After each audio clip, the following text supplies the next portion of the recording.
paulit-ulit na tayo nito mga idol. Ayan, so kanina kasi paglagay nito, ang pwesto niya ay nakaganito. So wag ganun mga idol, no. Laging tatandaan nyo ito. Dito yan banda sa kaliwa, naka-side. Kasi pag sinusok mo yan siya, smooth na siya ipasok. Kasi pag galing dito, ang layo nang iikutin ng spring, tigas niyan. Kaya ang motor ni sir, ang tigas, possible pa na pwede mawasak pagka nagkamali ka ng lagay nito. Kung pag sobrang tigas ng spring. Okay? So yun kasi meron yan doon sa loob yan nakabalagbag oh. Ano? Doon sa iba na kabit lang ng kabit. Pag nagka-problema, wasak ang motor, kawawa yung may-ari, no? So ito paglagay nito ganito lang oh. Ayan, makikita nyo naman yan. May gatla yan. Tapos may washer din yan dito. Yan, so lagay natin. Ito lang ang forma niyan. Yan. So dapat itong dowel na to, diyan yan nakapwesto, hindi yung magagaling dito kasi malayo masyado yun, pwedeng madurog to lahat ng motor nito. Ngayon idiin natin siya, no, paglagay nito para alam din ng iba kasi mahirap pagka nagkamali tayo, sira ang motor. Yan, gamitin nyo lang yung kicker. Ayan o, ikot, tapos suksok.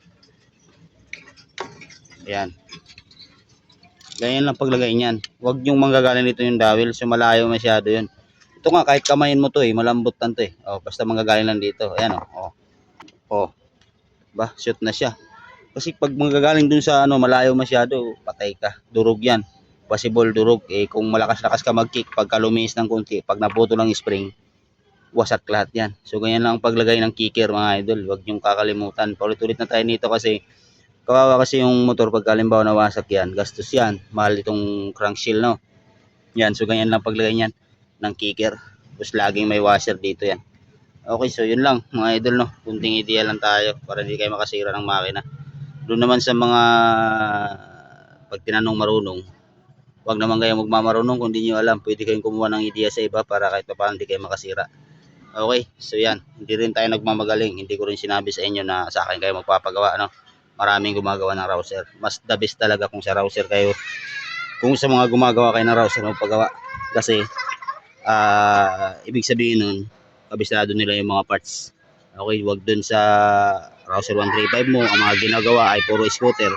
Wag ganon. So kung scooter ang motor mo, sa mga scooter ka magpagawa.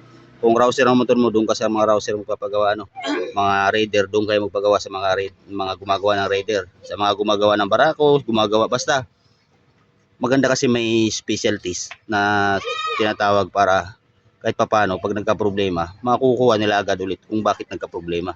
Hindi yung nagkasira-sira na ang motor mo, gastos ka na ng paulit-ulit, hindi pa rin tumino kasi hindi nila nahanap yung problema. So lamang pa rin talaga pagka ang gumagawa ay may alam din talaga, hindi yung nagmamarunong, no. Ayan, so yun lang mga idol, no. Kunting idea lang tayo. Right.